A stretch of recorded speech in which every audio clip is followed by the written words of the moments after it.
So I'm just warming the product slightly in my fingers.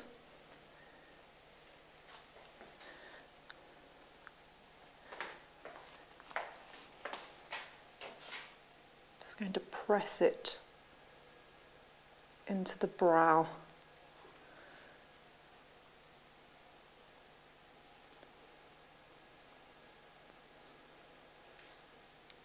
Now you can use soap for this, but basically this is a little bit better being putty, so it will really glue them down.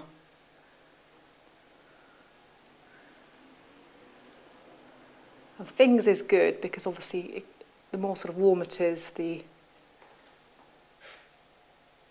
more sort of easier it will be to actually mould it and heat the product, so it actually makes it more durable.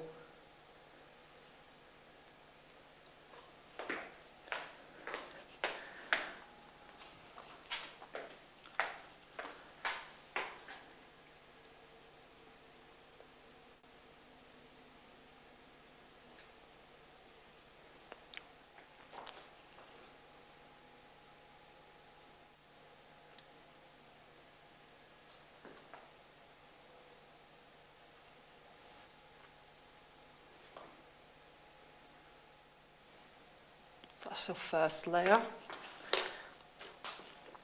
going to put a little bit of foundation on top, just to kind of coat the eyes. I don't want to use too much cream around the eyes. Obviously, when you put a powder on top, it will start to sort of bleed and you won't get a smooth coverage. So it's not good to use cream on the actual lid.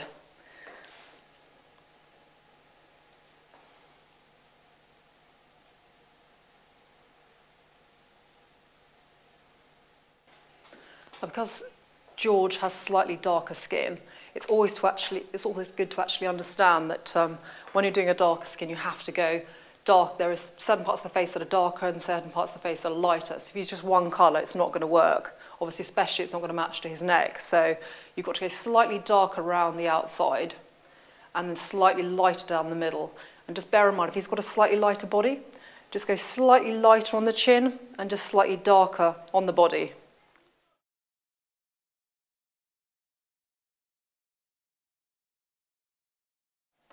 So just pinpoint, bearing in mind the actual facial structure. So from the corner of the eye up, and then the centre of the eye from the iris, that's where the curve should be. And then following around the lower lash line.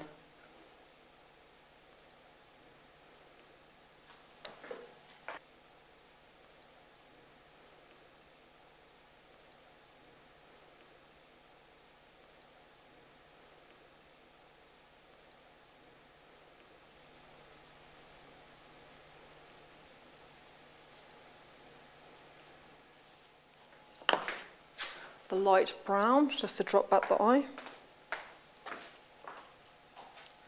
And if you just look straight ahead, yep.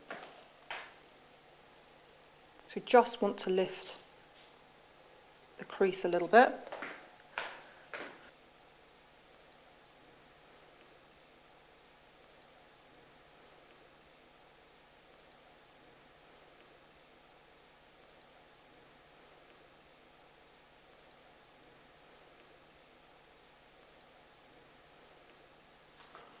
So I'm going to be slightly light on the jawline.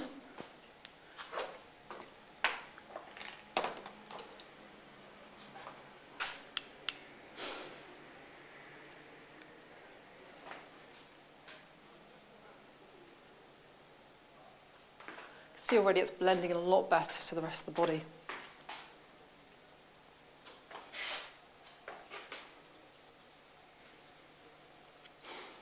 A little bit lighter on the T-zone as well.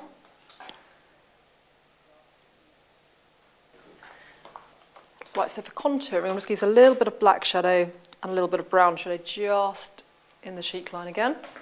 You've already made your marks. So the fluffy brush, just use a little bit of the black. Always shake off your brush, try not to blow on it.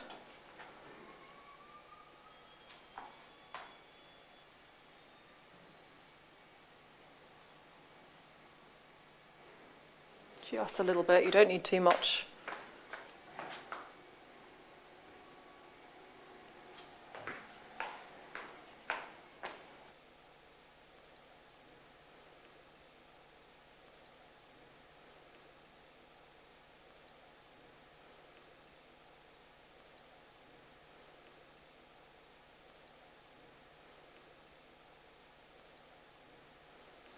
And there you have it, a female Princess Jasmine.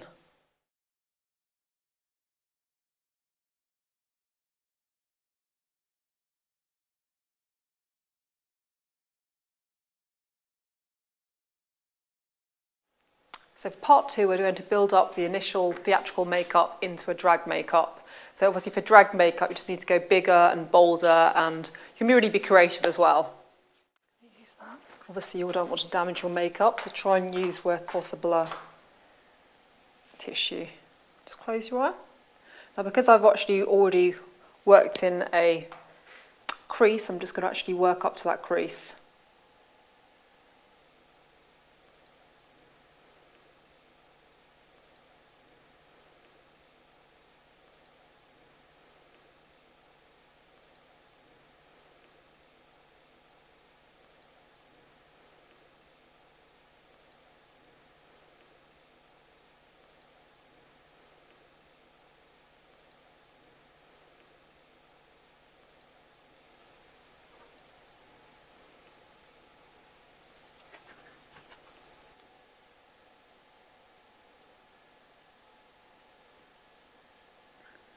Try and place them each side.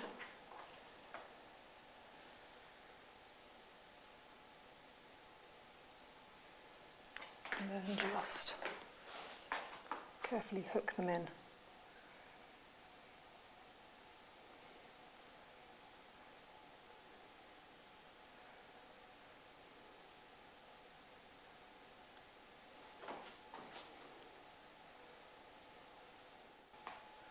So there you have it, your completed drag artist look.